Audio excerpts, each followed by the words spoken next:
All right. Hello, everyone. Let me spotlight here. Hello from a corner in my bedroom. Showing you, I'm trying to show you little snippets of the apartment, little by little.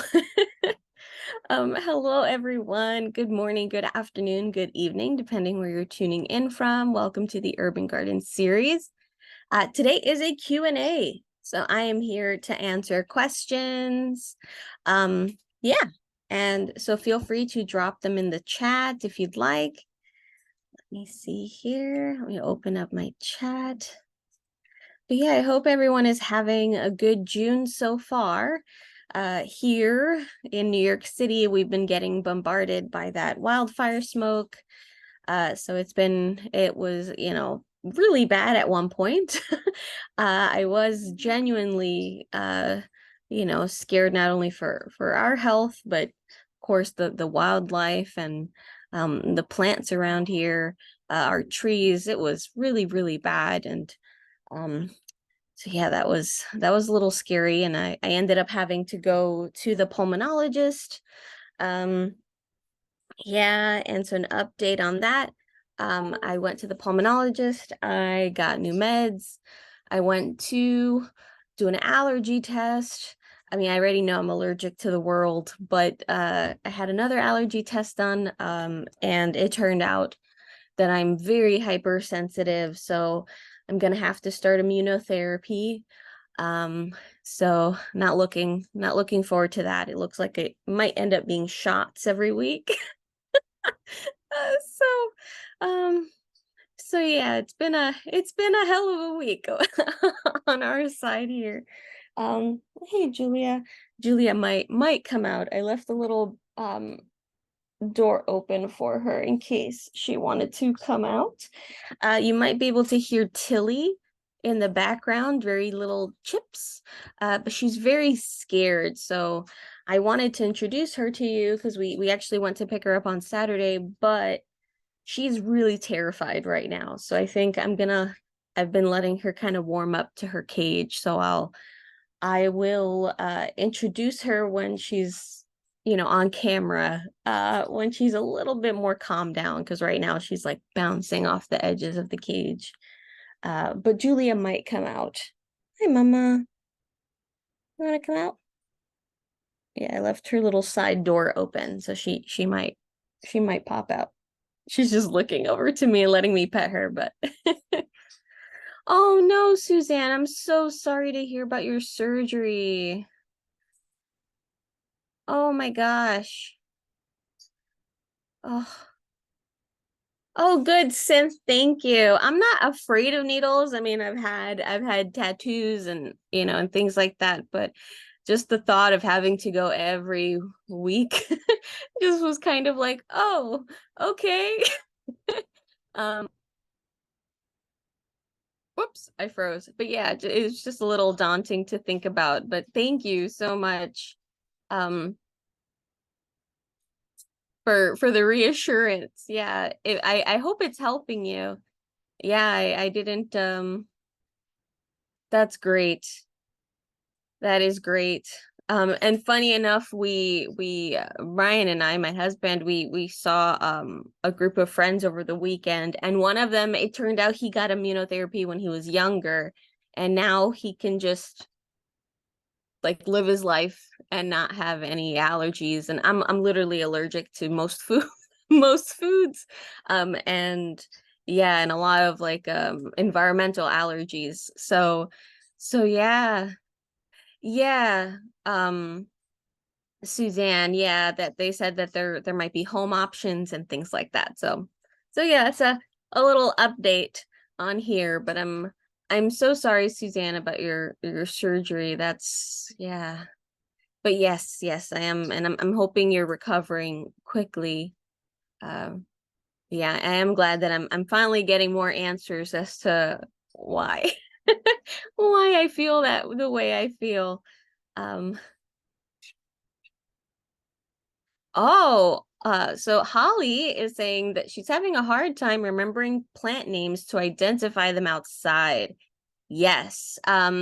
I actually have been developing a course on the kind of like urban ecology, kind of bringing in the botany with urban ecology, and tying it into herbalism. And I'm happy to share an exercise that I'm working on. So to go around your own neighborhood, so what you can do is kind of make a map. So you can do it, even if it's just one block, right? Just to kind of your block, just to get you started.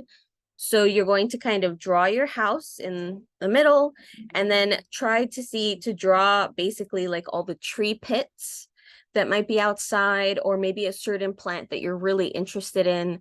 Kind of just kind of draw it on a map. And what you could do is, if it's not a very big page, you can just number them and then put a key at the bottom where you're putting like one. Let's say like in front of our house, we have an ash tree. And then maybe your neighbor has some like types of hydrangeas that you want to remember. So kind of making a map like that. And then what you can do is, if you're not sure of the species, again, feel free to let me know. Or if you wanted to post like in a plant ID discussion group, just so that you get the right name, and then you can add it to your map. And so it's just something about practicing at least your block, right? Hi, Julia. You wanna come up? Hi, mommy. You want to say hi? She's gonna rip out my keyboard keys if I let her hang out here, but just so she can say hi, and then she's gonna climb up to her play stand. Yeah? Did you have a good nap? Yes? Oh, there you go. Okay. Just making sure she gets a good grip. Um, but yeah, so creating a map and then going outside to your general area.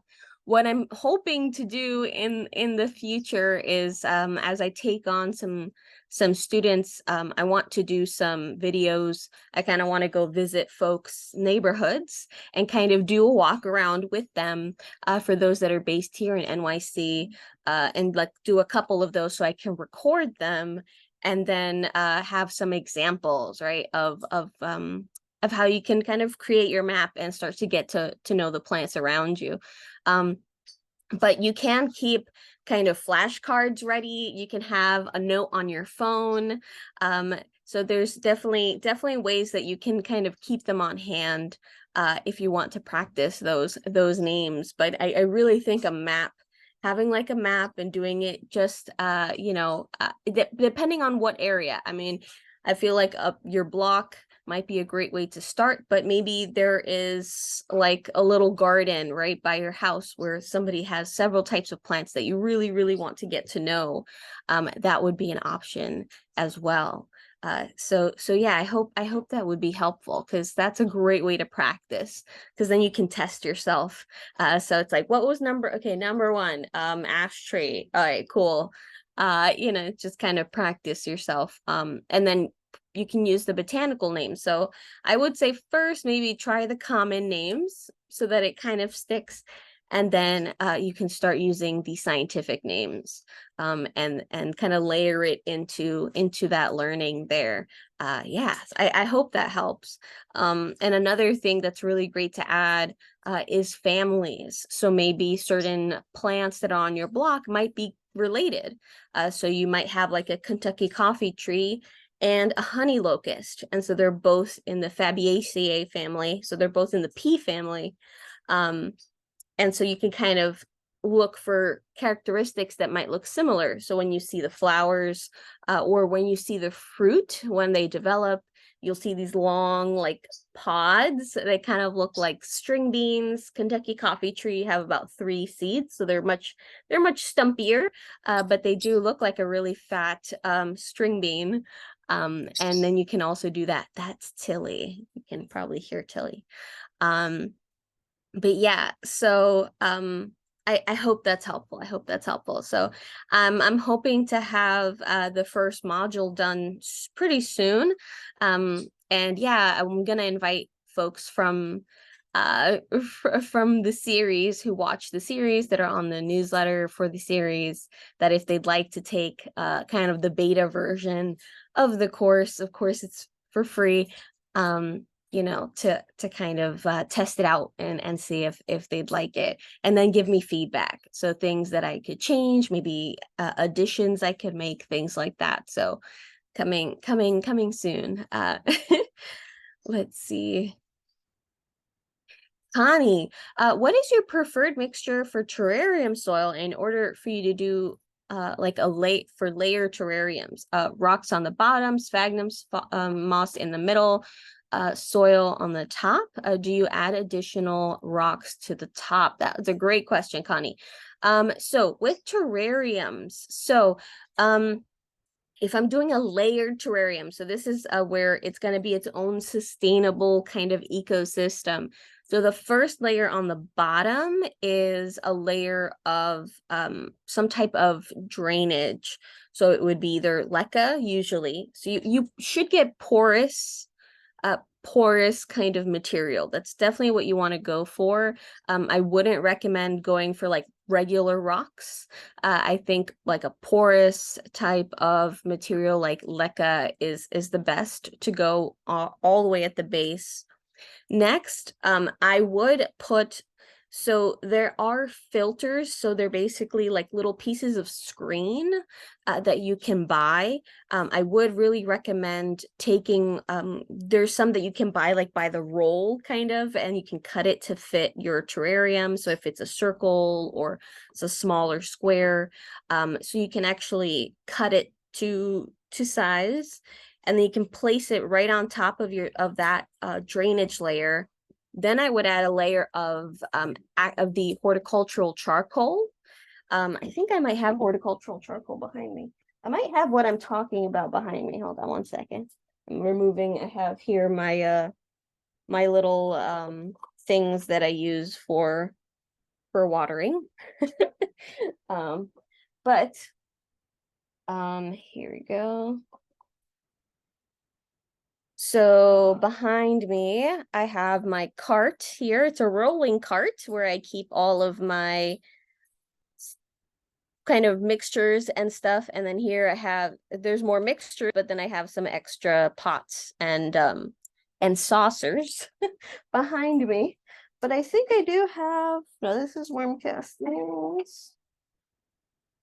This is not, oh, this is actually a really good terrarium mix. It's by BioDude. I really recommend his terrarium mixes. He has different types of soil mixes. Hi, Julia. Different types of, do you want to, she wants to attack the metal because it's like a reflection. So there's different terrarium mixes. So he has some that are he calls the Sahara.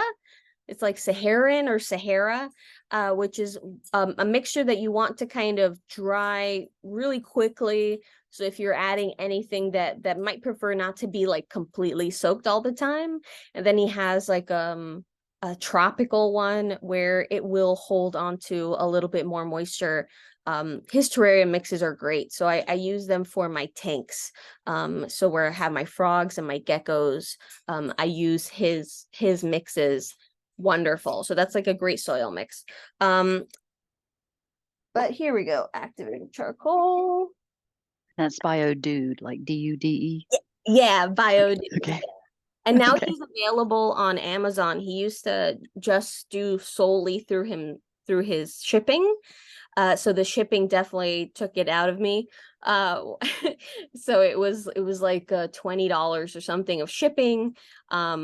And then I bought like an entire kit. Well, I bought two different kits. One for Sahara, that was much more drier for our bearded dragon, and then I got the tropical for our like geckos and our frog, our Australian tree frog. And then so that ended up coming up to like over 100, but now he's on Amazon and the prices are much lower. And so you don't have to buy the entire kit if you don't need it. You can just buy pieces of the kit.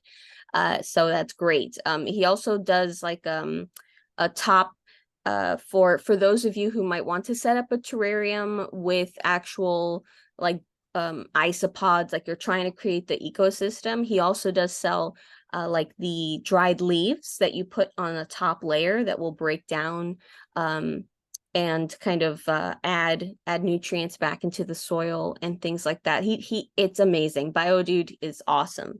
But with the horticultural charcoal, so there's like different size pieces.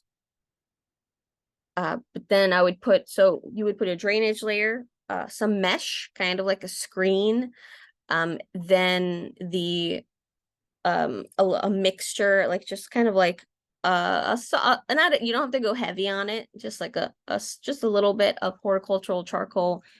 And then on top of it, I would put my mix of whichever type of soil I think would best work with those plants.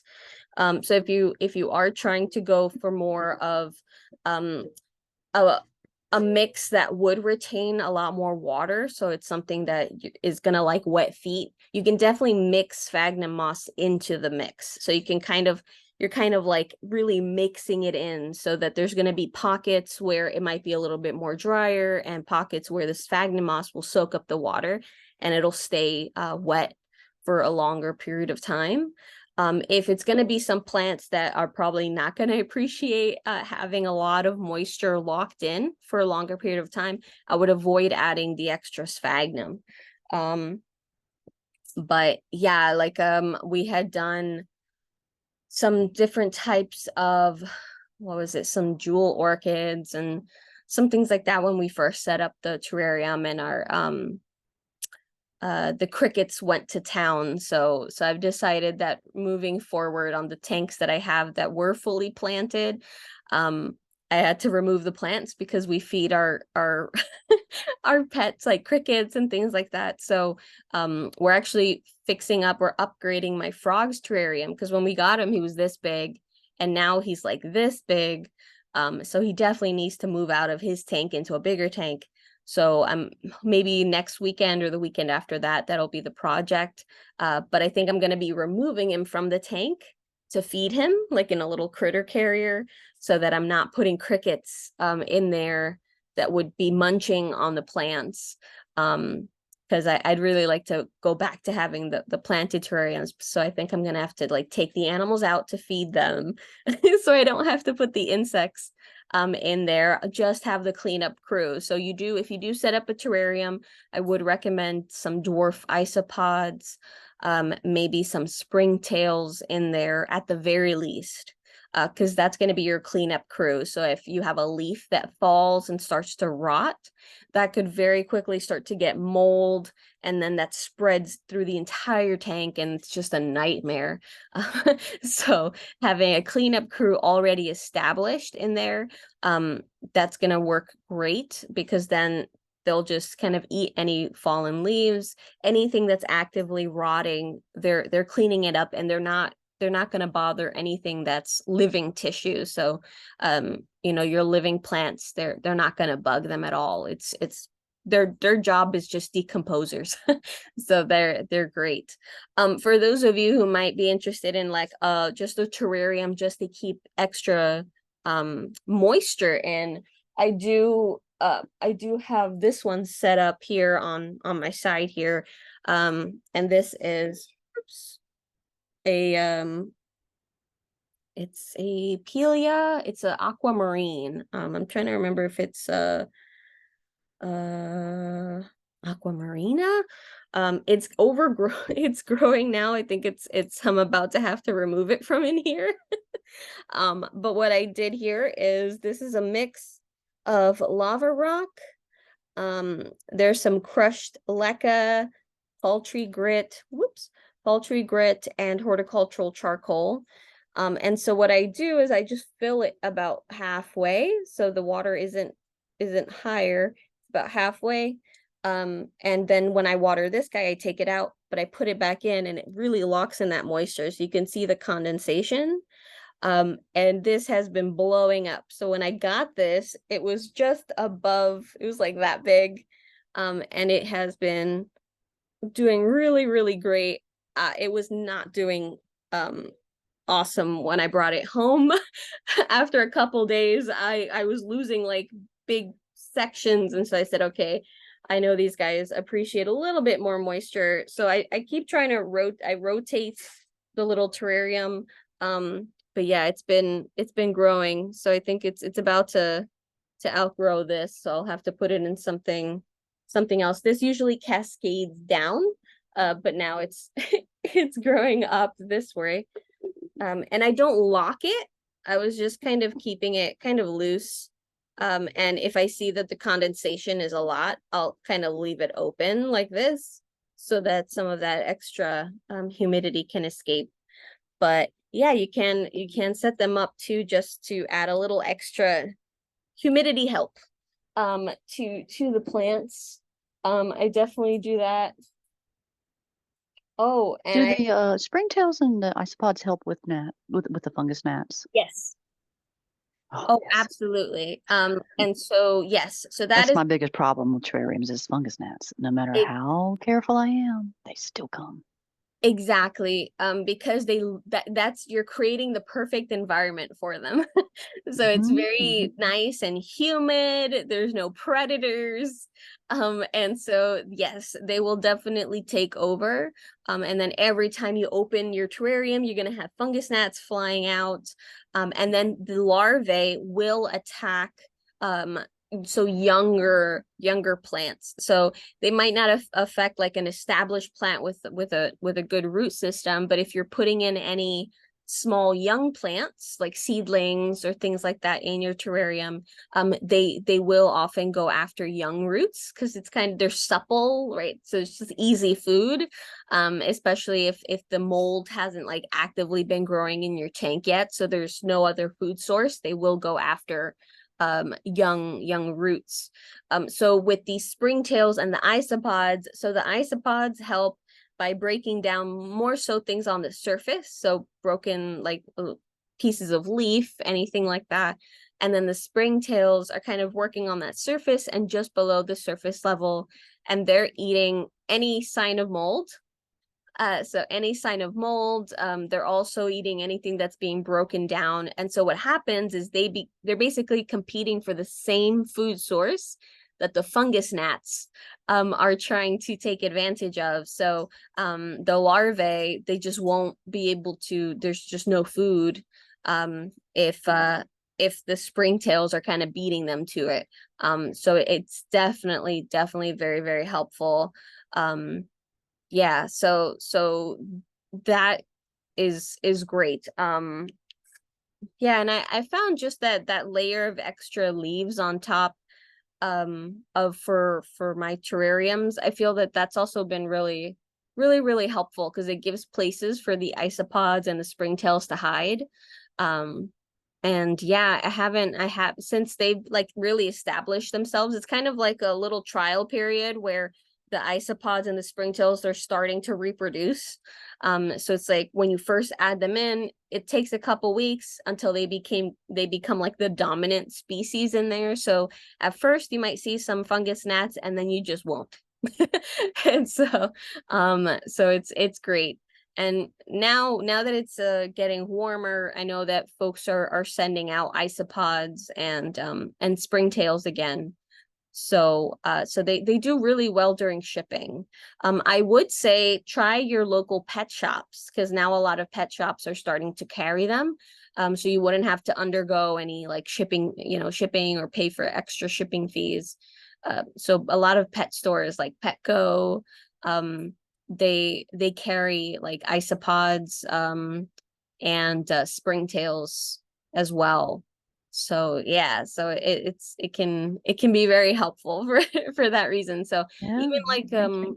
yeah, of course, even I try looked like to see local organic. if you had a video on the terrariums. I looked back through your your archives. I didn't see anything. I'm like, oh, No, yeah. surely she had one.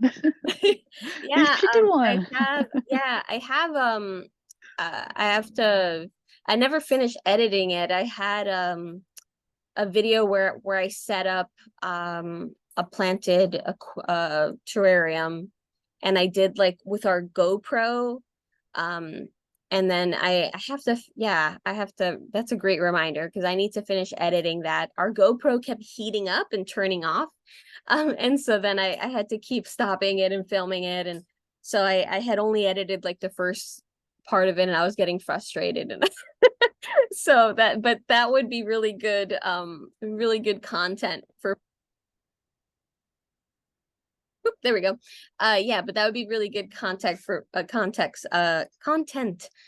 folks that are setting up terrariums for the first time. Let me, here we go.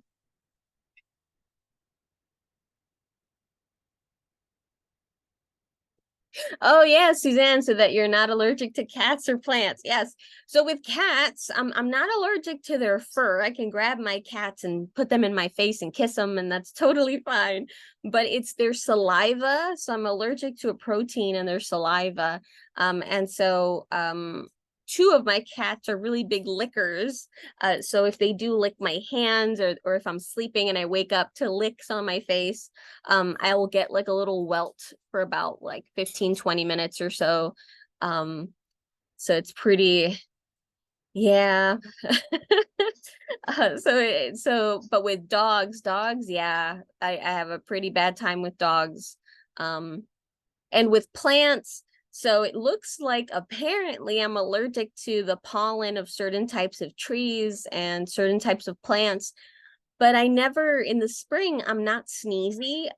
Like I'll have, upper respiratory um like infections or things like that. I'm very prone to that. But no, I can like breathe in pollen, flowers, and I'm totally fine. Brian cannot. My husband cannot. Um, and so, but it looks like what's happening is that I'm getting internal inflammation that I'm just not aware of. So with certain types of pollen, so not all pollen, but certain types of pollen. Our plants here, they're not flowering. So I wouldn't know if but nothing that I had in the house, you know, looks like it's an issue. But yeah, a lot of plants, trees, and specifically that we have around the city looks like I'm allergic to. And Brian was so sad because Brian was undergoing allergy testing as well, and he was so sad because they basically do pricks, and so they did this big bunch of pricks, and one of them came out like really big, and we were like, what's that? What is he allergic to? What made that huge bubble? And it turned out it was maple, and maple is Brian's favorite type of tree. So he was so sad. He was like, no. So yeah, but yes, the immunotherapy, that would all help, definitely. um Yes, definitely, Holly. So Holly asked, can we develop a personal plant book like you give a few plants at a time with photos? Absolutely, absolutely. I am setting up right now. I had done previously a kind of um who's that plant type of thing with silhouettes of plants, and so I'm currently working on setting up something like that where I show different pictures of a plant, and then do kind of like a guessing game for folks to then go, okay, so what was that plant, and what's the silhouette of the plant. So yeah, you can definitely develop if having like a little personal plant book. What you could do is do that also with pressed samples as well. So if you would like to take a leaf or a flower of the plant, and then have it, you can put it and press it. I do want to do a class on pressing plants, because that's one thing that I love to do. Almost all my books have have leaves in them, and so I highly recommend doing it. And you can totally do that, and then also have, if you want to take an actual photo or print out a photo, and then on top of that have the the pressed leaf, maybe a pressed flower, maybe a seed pod kind of taped to the piece of paper, things like that. Any kind of clues, right, that kind of show you a little bit more like different parts of the plant, because that is definitely going to be helpful. Even there are some species like with birch and cherry that I have little pieces of bark on there. I would show you. I have that in the car because I was doing a plant walk. And so I was showing folks that, but you can take even sections of because with it was a cherry tree and birch trees that had already fallen down, and their bark starts to peel off. So what I did is I ripped some off, got home, and I cut it into like a perfect little square, and they've been around for years. So they are perfect. I had put them by the heater. That's a really great way. So if you have a heater in your home, you can actually put your book or your pressings, if you have them in a press, under heater if you have space under, and it helps them dehydrate a little bit more. Would plant cloth work as a filter? Great question. Well, with plant cloth, because if usually it's like muslin or cotton based, it might start to rot. So I wouldn't recommend maybe using that with the ones that are sold, the meshes that are sold specifically for terrariums. They're not going to rot. So they're just made of a material that isn't going to start to break down. It's going to be long lasting, and it's not going to add any extra mold or anything to your environment. So I really recommend just like terrarium mesh, and you can find some that are pre-cut. And you can also find them that they're sold by the foot, so that you can kind of cut them how you would like. Especially if your tank is kind of an odd shape. We have like tanks that are round. We have tanks that are like cubed. I even have a couple tanks that I want to plant up that are like hexagons. And so yeah, so sometimes getting those or like by the roll is easier if you can't find something that fits. Where did I get my white rolling cart? So this one I got from Amazon. It's much more slim, which I liked. And I love that it has those little grates too, because I do have these also that I set up with grow lights.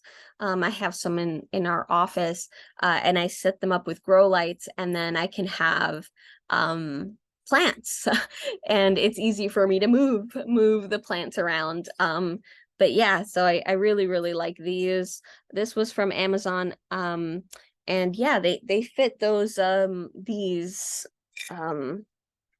I got these. This one was $4.99, but I've bought these for $3.99.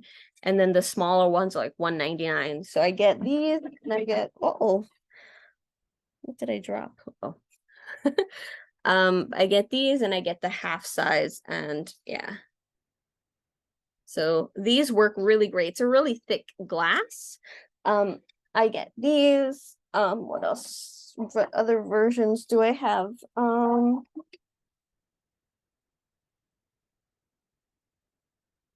I do have these two, and these are plastic.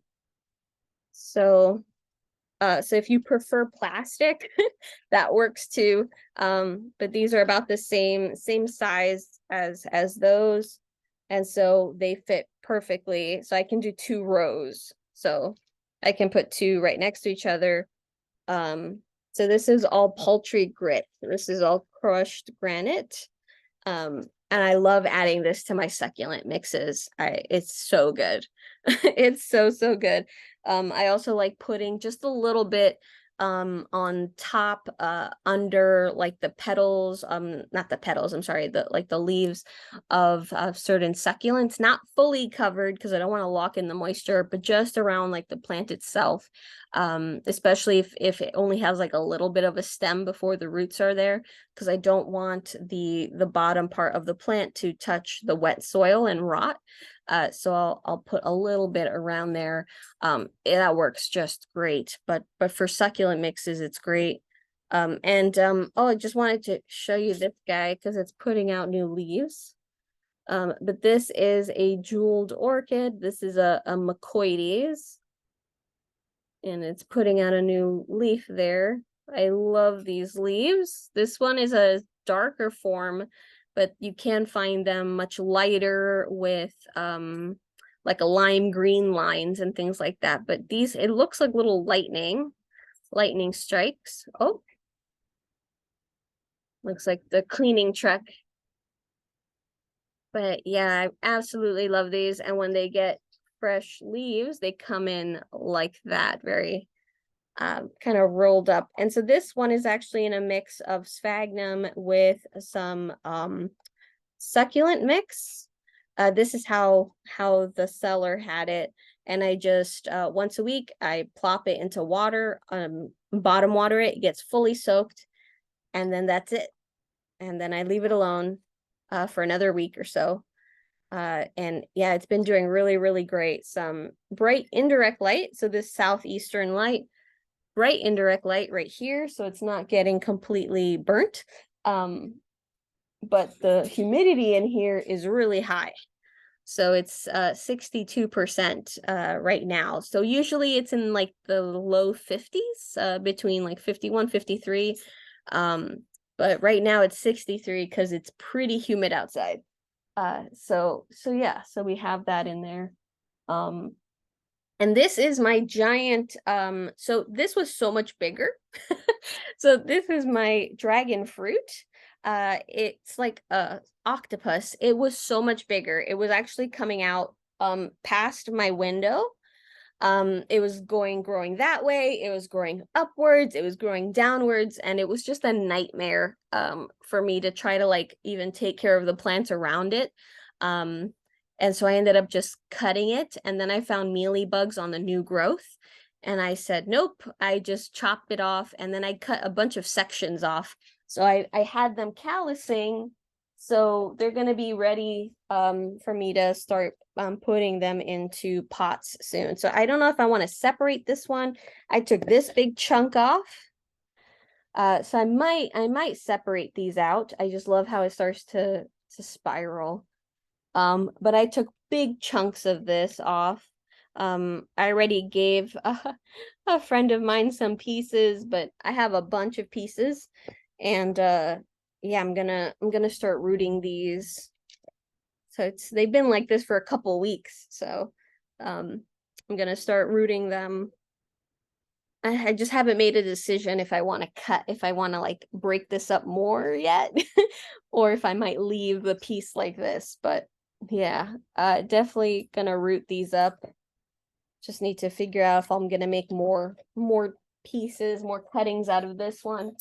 Um, but yeah, and the new growth that had mealy bugs, I just said nope. I'm not doing that. Oh, since it's in the frame, I wanted to show you. I love this. I have some plant lamps. I really like this one, so I keep it right there. But this one's a monstera leaf. I love this one. It's like a neon green. It looks white on the screen, but it's a neon green. And I think where's my other one? I think behind here. Oh, I have two of them. Here you go. And then I have the cactus one. So I love these. I love these. I got these on Amazon. They were super cheap. I think they were less than $10. It was like $8 or something like that. Really, really like these. These are just fun. So I like to have them here amongst the plants. Some fun lamps. Adeline asks, what do you know about more compact spider plants? They do not have the long flowy branches, and the leaves are more tough and don't even look like a spider plant. So I do know of like the Hawaiian, I think it's the Hawaiian spider plant, that has kind of more orangey stems. Their leaves are much kind of like thicker, and they're not like flowy like the conventional spider plants that we know of. Um, for those, I haven't owned one before, but I am familiar with the plant itself. Yeah, I just feel like they're a little bit more they really appreciate much more humidity than I've taken care of ones before, but they appreciate a little bit more humidity than the regular spider plants I've found. But they were pretty resilient in terms of kind of getting watered and drying out in between waterings. So I wasn't too worried about if I was late to water them a few days. Um, but yeah, a really great well draining mix, definitely. And a little added humidity, maybe probably having it in that 50% or more type of humidity might be best. And definitely they like brighter light. So right up by an eastern window. If it's a western or southern window, I would say bright indirect, so maybe pulled slightly back. Um, so like here, this is a philodendron. And so I have right up against the southeast window, I have more of my like succulent type plants. I do have my rubber tree, whoop, here, a rubber tree here, and it's been doing great. But it's mostly there is my bonsell, which is a type of well, was a sansevieria. Now it's a dracaena. I have more so my succulents. I do have a pilea here that I'm trying to bring back. It was not doing well when I got it, and so far so good. But yeah, most of the plants here and like with the dragon fruit are very succulent, so they can put up with really strong light. I really love this cactus so much. It looks so cool. It doesn't even look real. It looks so cool. But with this, the only reason I'm able to put it here is just because it's so blocked out by the other plants. So it's really not getting like a lot of direct light. It's very much filtered. We do have a big ash tree. Hello. We do have a very big ash tree in front that definitely does filter. It really helps lessen the amount of like intensity we of light we get in here. And then I have my plants, and then here I'll go up. So I have the plants like that. So that definitely tapers a lot of the light. So they're not getting like completely bombarded with really, really strong, intense light. So if you have a setup like that, I'm sorry, my voice. If you have a setup like that, where you do have some plants like in front of your window, that's really helpful. Another thing is a sheer curtain. So having a curtain that's really see-through, that is just kind of, it's really, really see-through. That's really, really helpful as well. Because that will also kind of, whoops, will taper down the light substantially. So it's not going to burn your plants. But yeah, so spider plants do really, really well that way. The plant I'm talking about does not have any orange. It actually has variegated leaves with light green and white. Oh, okay. So maybe it might be a little bit younger.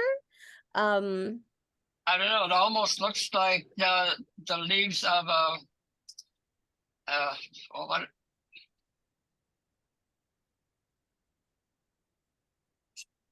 I can't think of it. I'll go and get it if I can show it to you. I mean, I really love the plant. It's such a beautiful plant, and it's so nice and compact. And now one of the branches is trying to get longer, but it's so different than, I mean, I've had spider plants almost all my life, and it doesn't look at all like a spider plant. But I'll go get it quickly. yes, please. And then yes, definitely show me so then I can let you know what's going on there. Um, Hello. oh, hi Holly. Give me 1 second. Okay. Hi. Hello. My little, is this a Monstera? I don't know. Yes, so that looks like a Monstera adansonii. It was really, really a little small plant with few leaves. Then it started growing But now I'm getting all this yellowing, all this leaf, At first, the ones at the bottom, I figured that they were probably dying off because it was growing, and I hope it's not dying. I don't know what happened. All of a sudden it's turning yellow. Okay. Had you done anything different recently? Did you switch it into a new pot? Did you change its spot, like in the house? I think last month or something in March, I put it in a different pot. But then it started growing. So it wasn't that. And I did have it. It might be too close to the window, because I used to have it a little bit further away from the window, but not really, not a whole lot. Didn't, hasn't been a whole lot of changes. Yeah, so the way that it's looking more like it's really turning pale, um versus kind of like I guess the yellow you see when it's like root rot. It looks kind of like a really deep yellow with brown. When it starts to look like that kind of neon green, like it's just becoming a light green, like the leaf itself. Sometimes that means that the leaf is becoming chlorotic, where the chlorophyll, so the plant might be getting like too much sun. So that can happen. So that's one potential thing. Have you checked to see if there's any pests or anything like that? I kind of keep track of, it doesn't look like I haven't had any pests, like in the summertime, few things fly through the window, but I put down on the floor and around the window that Oh, diatomaceous, the diet. yeah.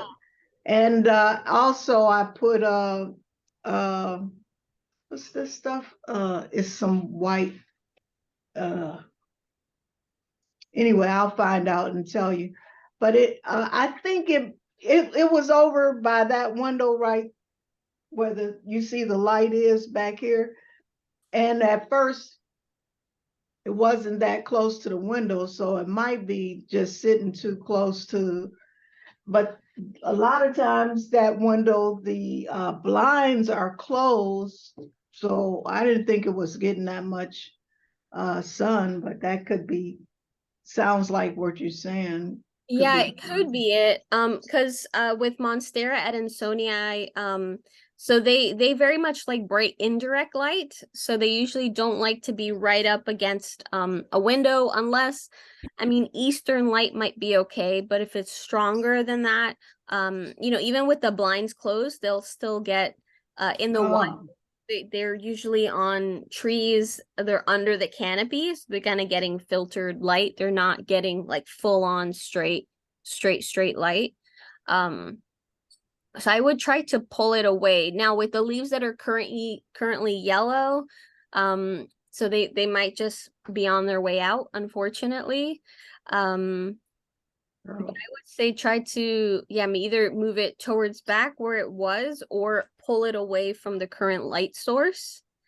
Yeah, because it might just be getting a little too much light. yeah, the rest of my plants are happy where they are. I don't know what put into that, right. I mean, over there next to that window, you saw all my plants, so I really don't know if I have one that can exchange, but I'll figure something out. Is this going to get tall enough to sit on the floor or something if it keeps growing? Well, they're viners, so they usually go downward. Oh, Yeah, so you have yeah, it kind of propped up, and so if yeah, you keep giving it support, it'll climb. If you want to give it like a pole, like a yeah. coir pole or a moss pole, something like that, it will climb up if you want it to. Otherwise they tend to kind of grow downward like a long vine. So it's really up to you how you'd like to have it. But if you did want to get it, kind of keep it compact, kind of upwards, then yeah, you can totally get a pole and set it up, and you can use like plant tape and then mist the pole, and it'll start to, Oh, it's almost like a philodendron, like those over there that I planted. And I thought they were those ones that, I don't know, they almost look like a rubber tree and they stand by themselves. I thought they were standing. I thought I saw some like that. But anyway, that'll be after it gets big enough to get out of this pot to put yes, a pole in there, yeah, something like absolutely. that. Yeah, you can definitely, when it's time to upgrade, you can definitely put it into something slightly larger so you can put a pole. There are smaller poles now too. There's some that I saw that they're selling on Amazon that one side is plastic and one side has holes, and what you do is you just stick it full of you can either do sphagnum moss mixed with orchid chips. Some people are just putting soil mix in there, and then they're tying their plants, and then their plants grow up it, but they're smaller. So those are really cool. With the Adansonii, with the Monstera Adansonii, when they're young, they will kind of stay kind of upward, and but as soon as they start kind of gaining length, that's when they Yeah, that keeps thing over. it does go down, but I didn't think it was supposed to be. I thought it was elongating because maybe it wasn't getting enough sunlight or whatever. I didn't think it was supposed to be that kind of plant that's just like the philodendron. Yeah. Yeah, it's like a Okay. pothos or a philodendron. It just vines out. Okay. Okay, because I was looking forward to it being one of those big plants, something like a rubber tree plant that just looks like a tree, Oh, like, yeah. yeah. So Leah, you telling me I have to do a lot of work. So thanks, Jocelyn. Thank you. I will move it. Yes, yeah, I would suggest definitely to move it. Okay, this is Adeline. I'm back with my plant. Okay, and let's see what it is. Bring it up a little bit closer. A little upward. Upward. Oh, I don't think that is a spider plant. It just Yeah, they sold it as a wavy spider plant, and I thought, oh, I love it, but I've never seen a spider plant like this. And they had it with the other spider plants in the same place, but this was the only plant that was there that didn't look like a spider plant. yeah. But I love the variegation, and I'm just wondering, there's this one branch is kind of coming over. Is it like a spider plant in that it's fine for the branches to bend? Adeline, I can't see it. Can you hold it up to the camera? So just bring it up a little bit. There we go. I think that might be some type of Tradescantia.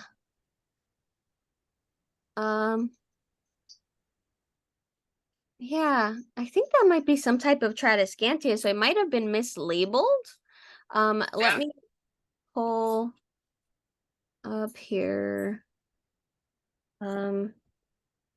Like a Tradescantia, not the Nanook.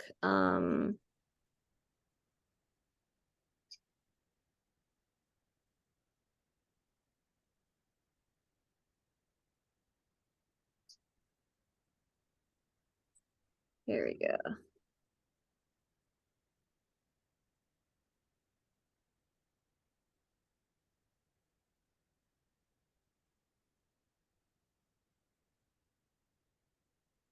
Yeah, because that might be. So let me. Yeah, because that doesn't look. I don't think that's a spider plant. So let me see here. I put it in soil, the really good soil, adding perlite and stuff, like it was a spider plant, but and it's doing really well. And But that's I just wanted wonderful. to make sure what it was. Yeah, no, so it looks like it's not a nanak, but it's like more white. It kind of reminds me like this, but it's not this specific one. It's just this is like the overall shape, but it's That much one on the end looks more like it. this one. Yeah, yes, right. Yeah, that's what it looks like. Ah, so yeah, so I think what you have is a Tradescantia, because the leaves, that leaf shape, because wavy spider plants do still look like spider plants, like the what are they called, the curly, um yeah, so Yeah, they that's a spider plant. exactly, and so Yeah. these are like a Bonnie. There we go. The Bonnies. So yeah, they still look like spider plants, but the leaves, Yeah. instead of just going outward, it's like they go outward and then they twist. Yeah, that definitely isn't what it is. So the one that you're showing me definitely has like thicker shaped leaves. Yes. Um, and they seem to be growing kind of like in a rosette, like that. Yeah, yeah. So that's making me think it's some type of Tradescantia. Um, I mean, Tradescantia, it is pretty similar care. So so that's totally fine. They really do appreciate well draining soil. They also like pretty bright indirect light, in some cases bright light, to to kind of grow. They can put up with a little bit more light. My only issue with Nanuks has just been they tend to be a little bit thirstier, so you might find yourself they tend to dry out, and want water, I think, a lot faster than a couple of my plants. So with the Tradescantias, I found myself water. Uh-oh, I froze. Oh, there I am. I was like, oh, I froze. But yeah, I found myself in the summer watering them sometimes every 5 to 6 days, and then but in the winter, yeah, like once every week or so. But yeah, that's what I think you have is a type of Tradescantia that was unfortunately mislabeled.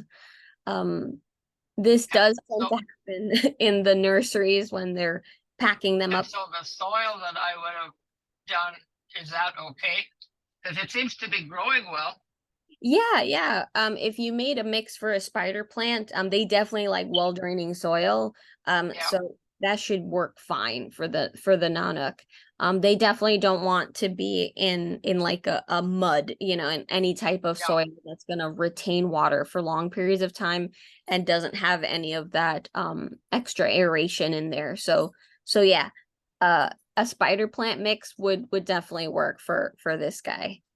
yeah. Where I have it is in my kitchenette, right up against a wall, but I have a bright shining east window, like about 4 or 5 inches away from where the plant is. So it gets lots of light, and it seems to really, and it's up like high on a plant stand.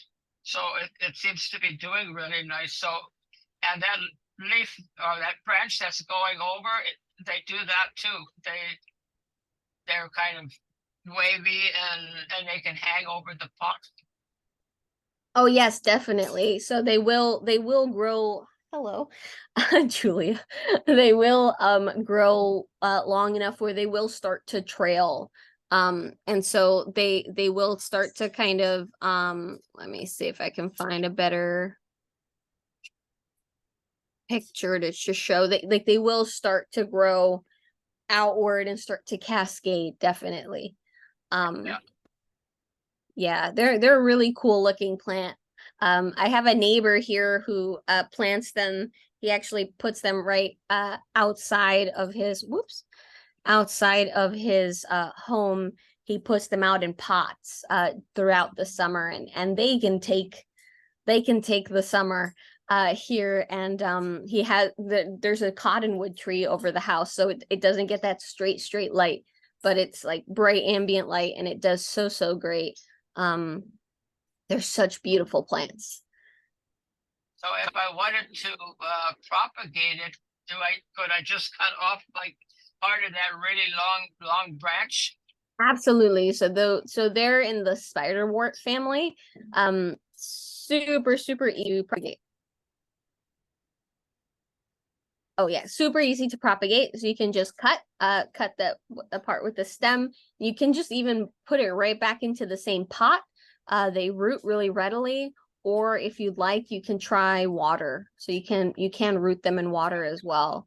So But they act like a spider plant because you don't never have any problem propagating them.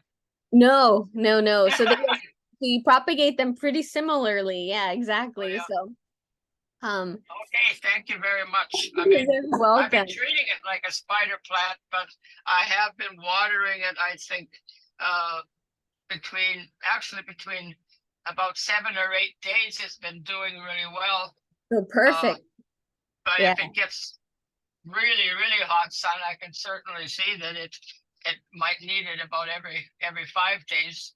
And I've been checking the soil, so but it's been doing really good, and I love how it gets really compact in the middle. It's getting all kinds of tiny little leaves growing.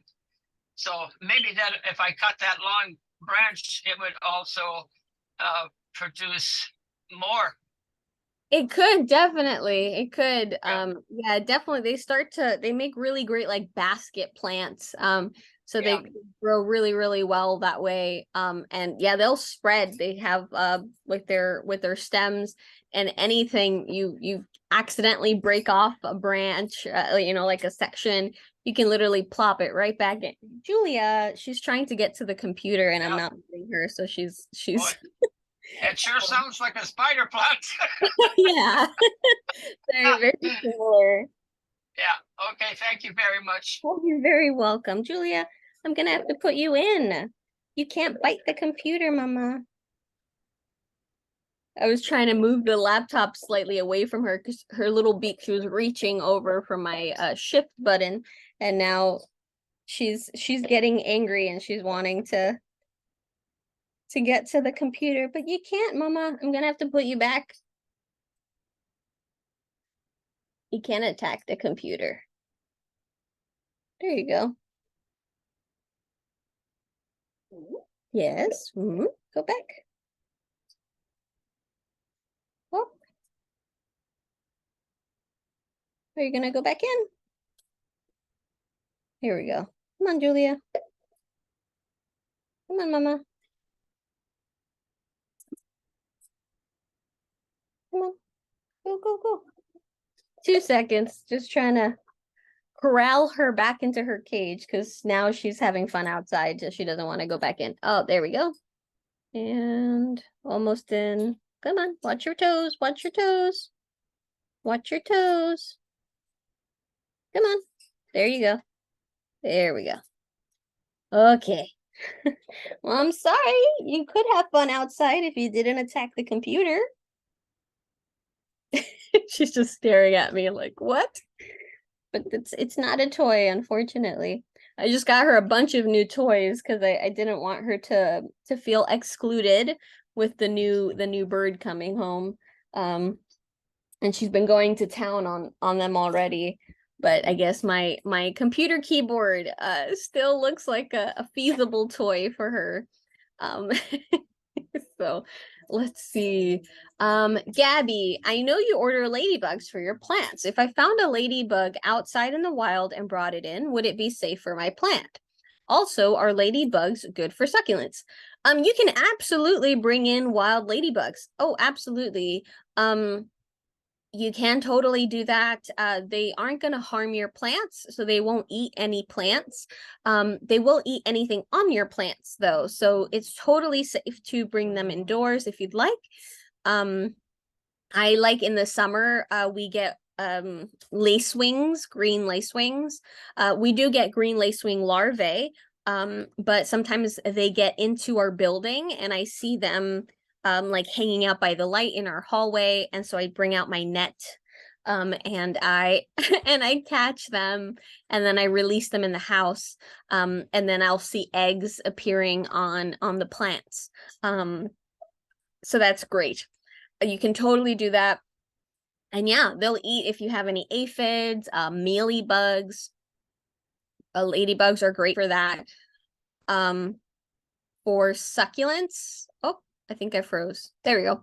For succulents, definitely. So especially if your succulents have any mealy bugs, or scale, even scale is really, ladybugs will go to town.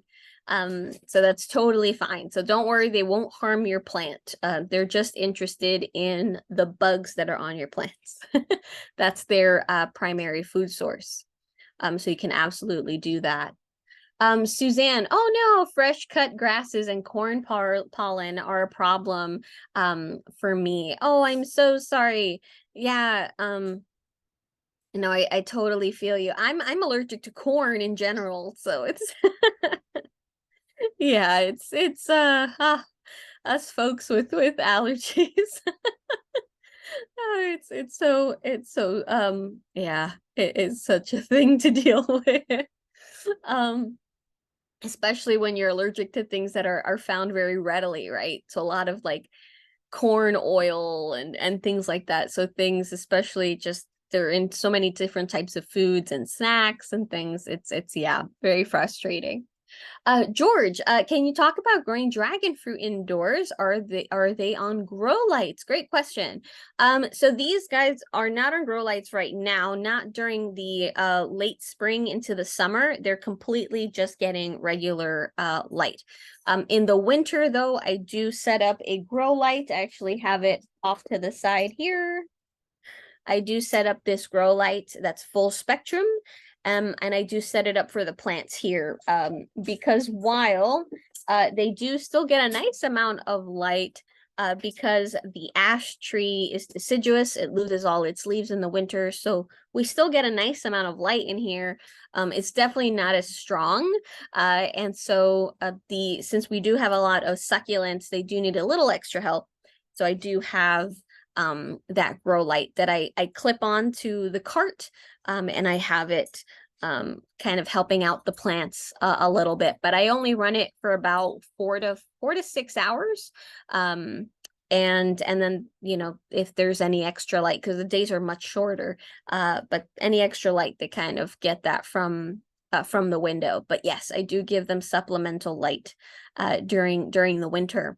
In terms of how to grow them, so I have this guy. I have a bunch of different cuttings. I'm not sure if you can see them up there. There we go, up there. So I do have quite a couple different dragon fruit varieties. I have purple, I think it's like purple haze, and then I have like a pink rocket. Is it pink rocket? I think it's pink rocket. And I don't know what this is. We don't know what this one is. It was sold to me by a private seller here in I think he was located in the Bronx. And it was a little bit smaller than this, and he had no idea what it was. So it went wild here. It just grew like crazy. In terms of care, pretty easygoing plant. So I have found that younger ones getting smaller dragon fruit is a little bit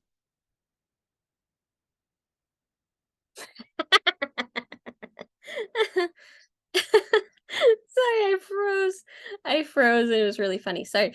But yeah, with these really easygoing, so I have them in a really good, well-draining mix. It's mix with a base of succulent soil, horticultural charcoal in there, orchid bark, a lot of perlite, and a little bit of lava rock. And I threw in a little bit of leca as well. So there's a lot of grit, right? So a lot of like rocks type of things in there. And yeah, I about every 2 weeks or so, I give it a good bottom water. So pretty simple. The roots, the way I root them is I do put them into a mix with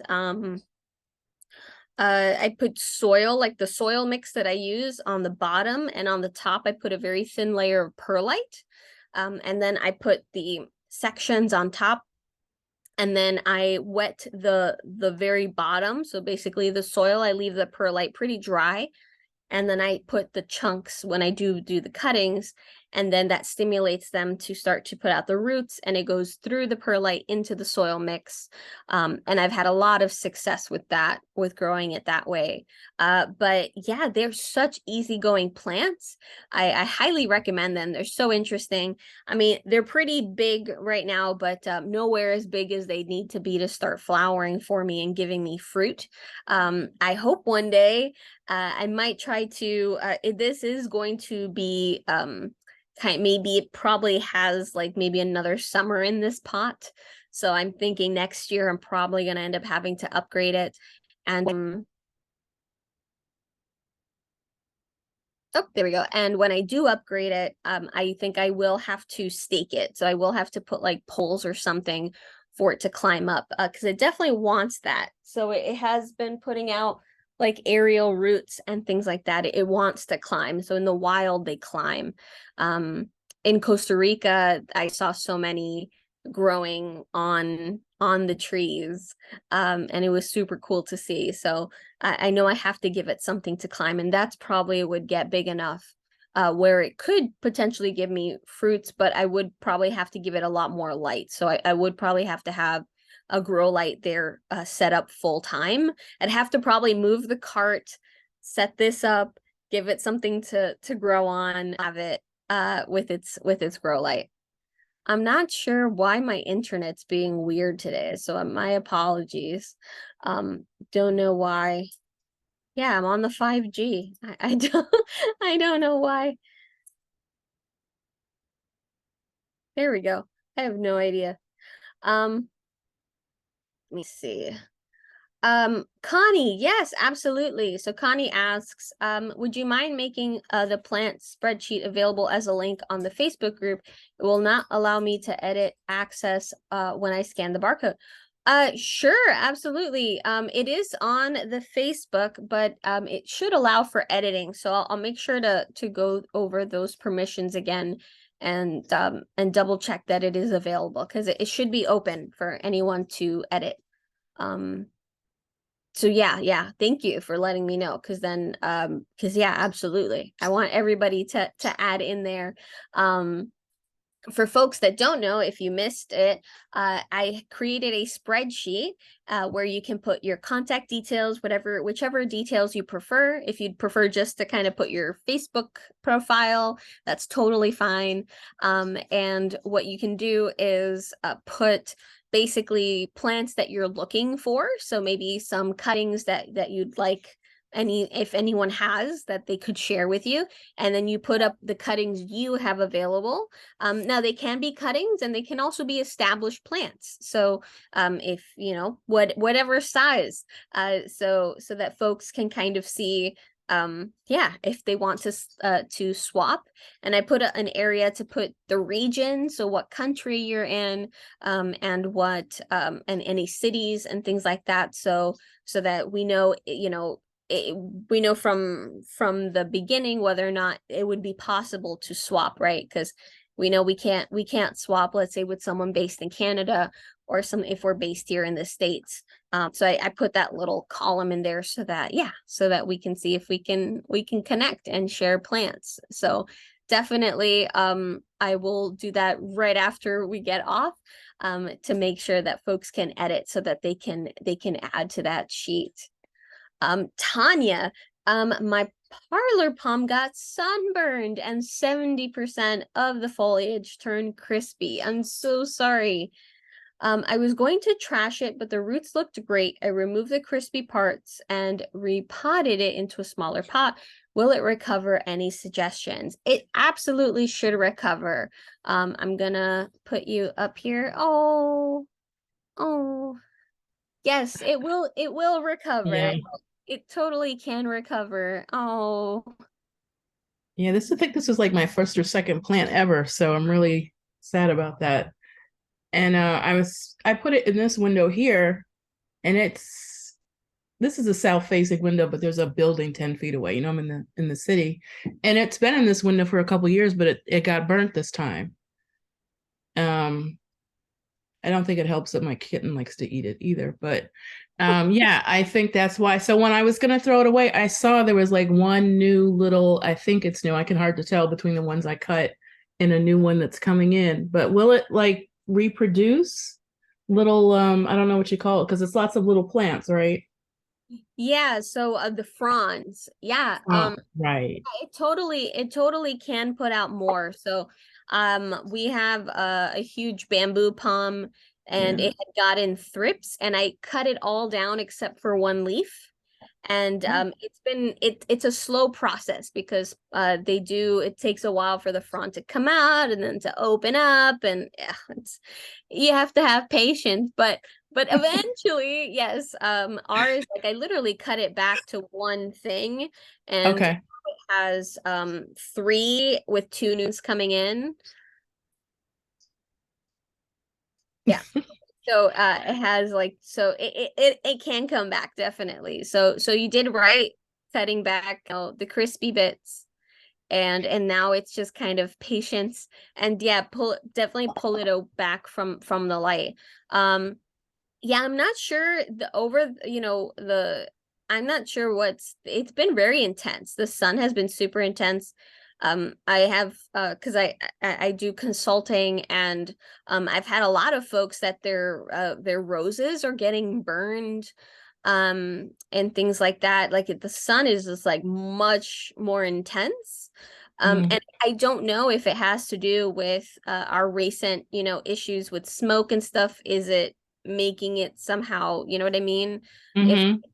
adding maybe some type of reflective quality, or it's like I have no idea why, but I've been getting so many of those where, oh my God, my plant has, my roses every year, they're perfectly fine and they're burnt to a crisp. um so yeah, the sun is definitely, it's much more intense. And so yeah, uh pulling it slightly away for now. I'm actually considering, because it's been so intense, like even for some of our windows, I might, because on our other window we have that like a privacy screen. Yeah, and I actually have shears on this window too. So Still, yeah. oof. And I have another question. Speaking of plant swaps, I got this plant at a plant swap a couple months ago. It's a Plaumani. Yeah, the And Plumania. yeah, Plaumania. And when I got it, it had these 2 leaves. And I didn't realize this one here was stuck in this. Oh, and uh, yeah. Yeah, so that's why it looks crazy like this.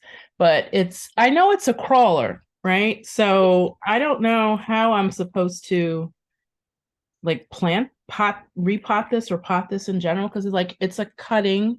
I'm not sure where my camera is. So I got this chunk of stem here. So I'm not sure if it's a crawler. How do I how do I pot Yeah, this into a crawler pot? repotting. Yeah, Yeah. I would recommend to put it in. They do sell pots. You can find them that are like just longer. And so you can definitely just pot it exactly the way that it's growing now. So still upright. But what happens is that it will be putting out branches, kind of like branching out. Okay. Will start creeping, and then it'll have like aerial root nubs. Okay, it'll do it itself. Yeah, it will do it itself. And so but it will just need that type of pot. So Okay. you will see, because yeah, they'll and I like the pot that you currently have it in. It's that like a really see-through soft one. Yeah, I One, yeah, like that. And then I put it in a decorated pot, so I don't exact. I use those too for see the all roots. like all of our aerial our Yeah. aeroid cuttings like that. Because Okay. those are great. Because what happens is that a lot with those creepers is when they're in hard pots, um, Mhm. they because they're pushing on the edge, it can cause friction and they can actually cause a lot of damage. So those type of pots work great for creepers. And you can definitely they make them bigger. Like we have Mhm. those Oh size. yeah, I have a whole set. Yeah, Exactly. four sizes. Yeah.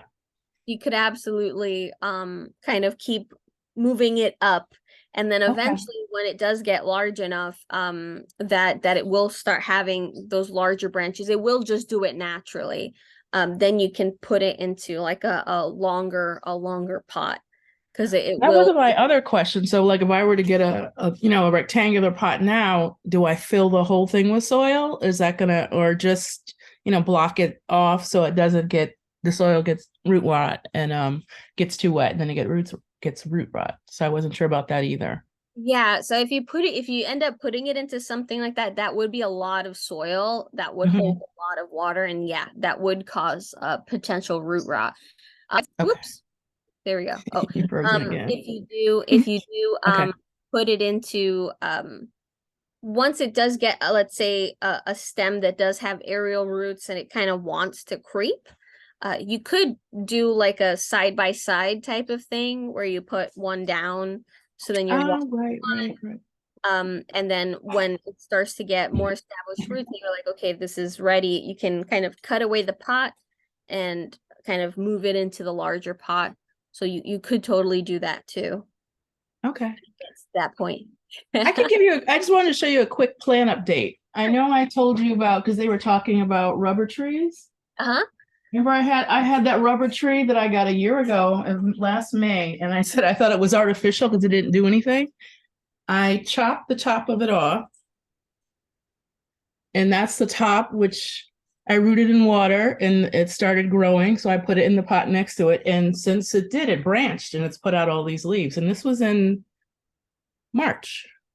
So I've got like Um, 6 or 7 new leaves that have come in all of a sudden after 10 months of nothing. of nothing. Yeah, Of because you were saying like nothing. it was like a plastic plant because you Yeah, were I saying thought it was fake. It didn't do anything. It didn't die, it didn't grow. It just looked the same. So that was great. I'm really excited about it now. that is so cool.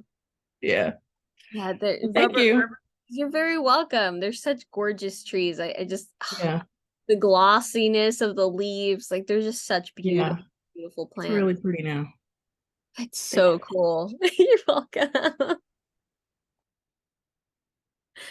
Holly, so Deanna is saying that if can Holly take a cutting from her plant to start a new one in case this one dies? Oh yeah, absolutely. If you do see, Holly, that the very base, right, the part of the stem that's going into the soil is starting to turn yellow as well, you definitely could cut it. Just make sure you have a node. So kind of a cut above the yellow, and you can definitely start a new one. So that, yes, that definitely, if anyone has a vining plant, there's some plants as well, like we saw with like even like the rubber tree too. If the base of your rubber tree was rotting and you were like, no, you can cut the top part wherever it's still healthy and kind of start over. You definitely could totally do that. Deanna, she's cracking me up every time her little head appears on the corner of the screen. Yes, Julia, she was definitely making quite a couple appearances today. But if you didn't attack the computer, she's in her cage now, so she's just kind of glaring. I'm sorry, but you were trying to. She has done this before. She's literally ripped parts of my keyboard. Like she takes the keyboard key and rips it out. I've had to go to do my Apple Care. She's done that to my laptop. Gosh, she has cracked an iPad. My old iPad, she bit the corner, completely destroyed the corner of it. So I mean I could still see, but it was a corner that just would not work. And then we ended up, Brian ended up getting me like a new iPad because it was very old. It was like first generation. But yeah, she's very destructive with electronics, so we have to be very very vigilant. But yeah, she's great. Um, oh yeah. And George, how big was it when you got your dragon fruit? Did you move? Is it a new apartment? No, no. No, this is our apartment. This is just a corner of our bedroom. So I'm trying to show everyone different sections. So this is another plant section that I have in our house. I kind of treat everything like in little sections. So in our living room, we have the section that I usually sit in, that's between our bedroom and our office. It's like this wall, and so I created it as like a plant section. And then we have our bookshelves, and we do have some plants there. And then by our windows, we have the TV stand that has a bunch of plants, and then by the windows, we have a bunch of plants. So those are like two separate sections there that kind of bleed into one another.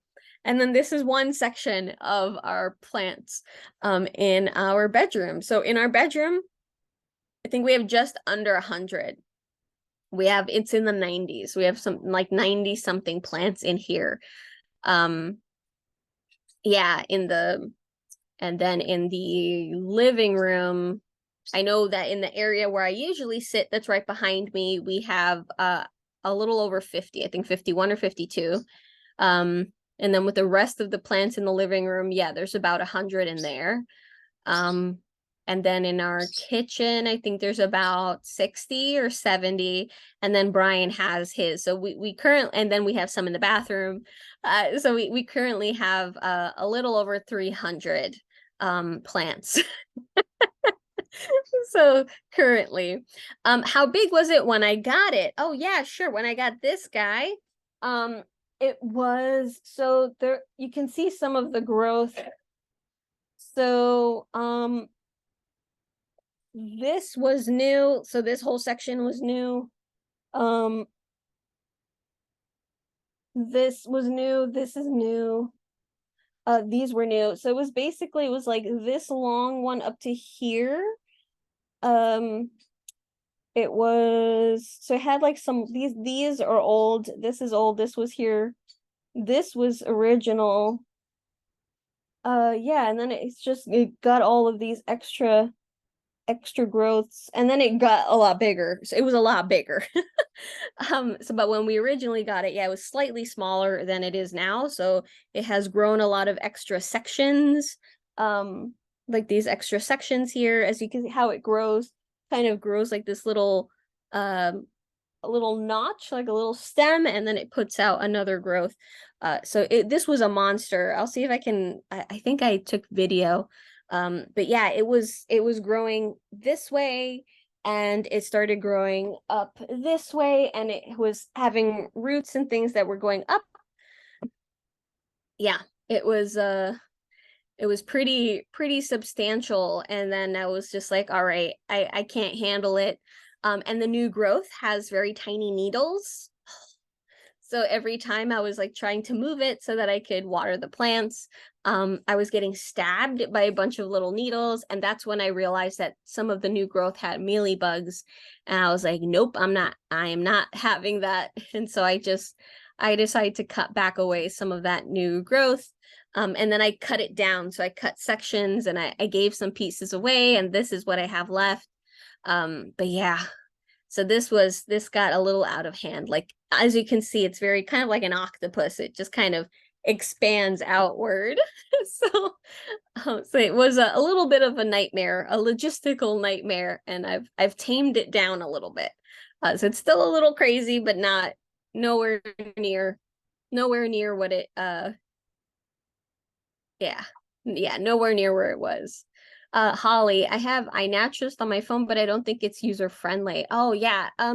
Well, with iNaturalist, I think one of the biggest things too is that you can submit your finding, and then you kind of have to wait for someone to verify it. So yeah, so it can get you end up kind of having to wait. I really recommend if you, for Facebook, there's some really great plant discussion groups, it's like a plant discussion and identification. They have like several thousand folks on there, and they're pretty quick. So if you're looking for that, there's also one specific for types of plants. So like trees, let's say specifically, for like weeds, for flowers, for orchids or succulents. So if you want to kind of go into like one little niche, you can totally do that. George, do you get pumice for your cactus and succulent collection? I did. I was getting pumice, but then there was like a shortage for some time. I just couldn't find any. And that's when I actually started. This was several years ago. This was like 2017, 2018. And that's when I started exploring other types of kind of drainage options for my plants. And that's when I started getting into, it was like 2017, 2018 that I got into leca. I started exploring using like poultry grit and lava rock. And yeah, and so I haven't bought pumice in a really, really long time.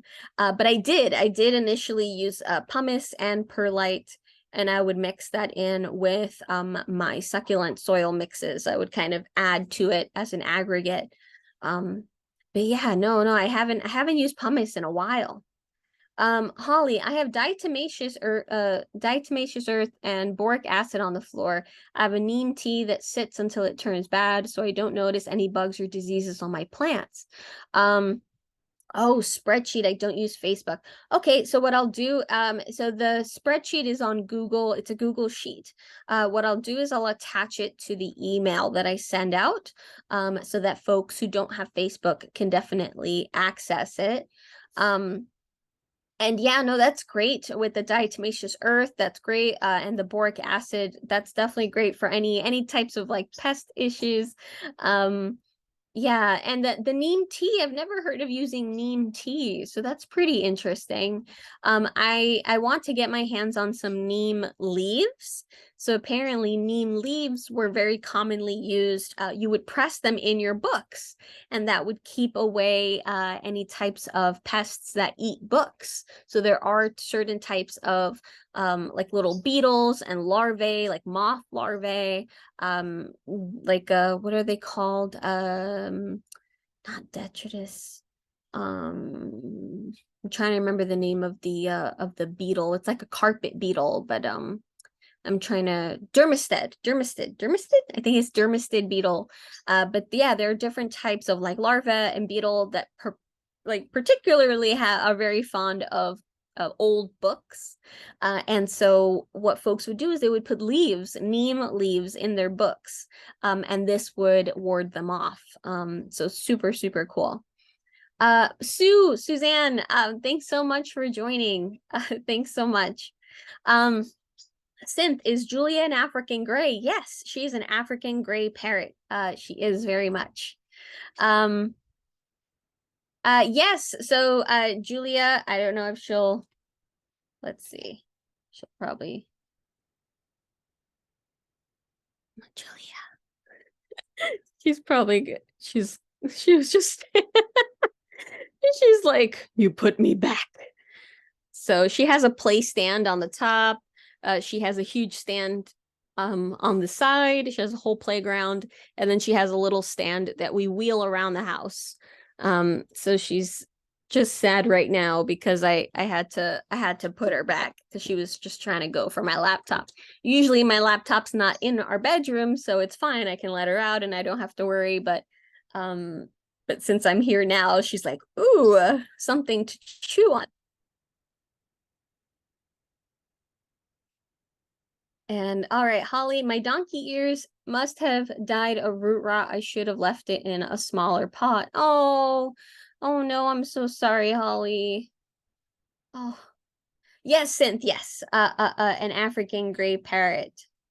Yeah, and George, yes, the algorithm of iNat will offer some suggestions. Yes. The iNaturalist, it will give you some suggestions. So I haven't yeah, it's I haven't really taken off kind of using those apps.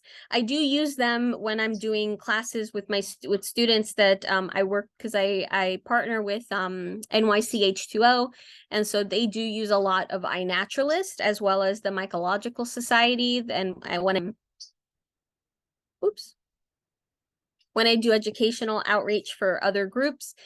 So there are groups that use iNaturalist, so I will use it when I'm teaching the class to kind of show them how to use it. That's Tilly. But no, I haven't. It's definitely not, yeah, plant apps for me personally.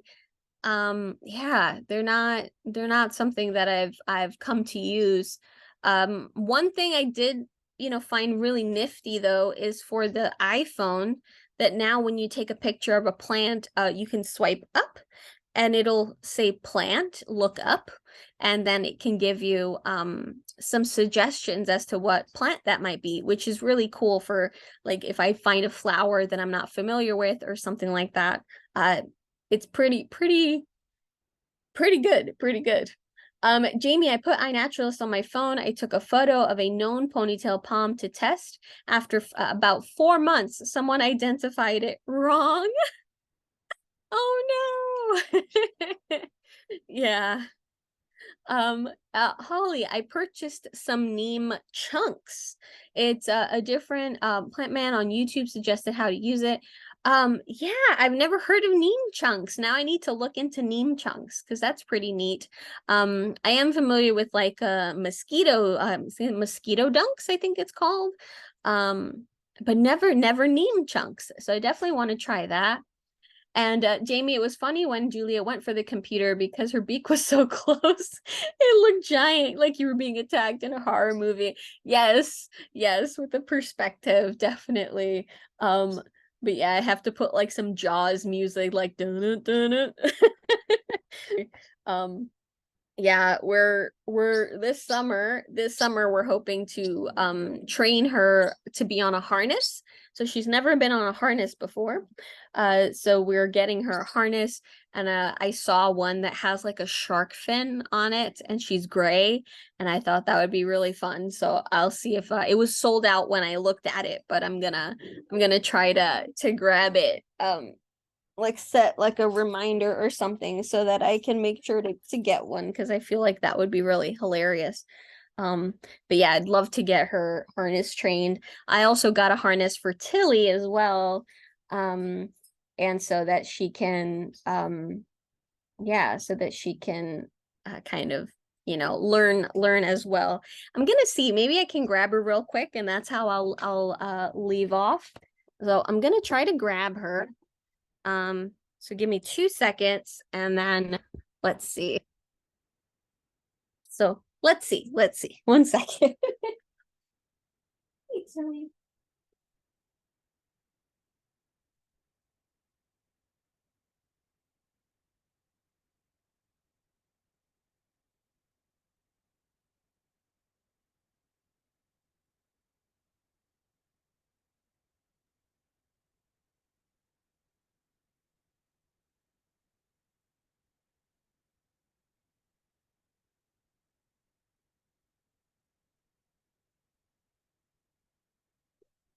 Okay. So this is Tilly. She's like, I'm terrified right now. This is Tilly. She's a parrotlet, so she is a parrot, but she's a very small species of parrot. She's one of the smallest species. The males are very talkative of this species. The females and things like that. The females can do whistling and things like that, but so she is a baby. She's about 6 weeks old. So yeah, so she's she's still getting used to it. So we just brought her home. Oh, she just flew on the bed, but you can hear her. So yeah, so that's Tilly. And hopefully gonna get her trained up, and so that we can actually handle her, because right now she is terrified. But but she's a sweetheart. She is a sweetheart. So we're very excited to have her. But all right. Thanks so much, everyone, for tuning in. I hope this was helpful. Yeah, and I'm thinking maybe I'll set myself up on the other corner of the bedroom next week. So I'll be showing you, yeah, different parts of the house and different ways I have some plants set up here. All right. Have a great one. Enjoy the rest of your Monday, the rest of your week. Please stay safe, everyone, especially just say, you know, especially those being affected right now with the wildfires and just the crazy climate. Yeah, I have some colleagues out in Wisconsin, and they've been getting smoke too, and they're not getting rain in her area. It's been 8 weeks since they got any rain. And so she has a farm. It's crazy right now. So sending everyone you know, some good vibes, much needed vibes. And yes, please stay safe, everyone. Bye for now.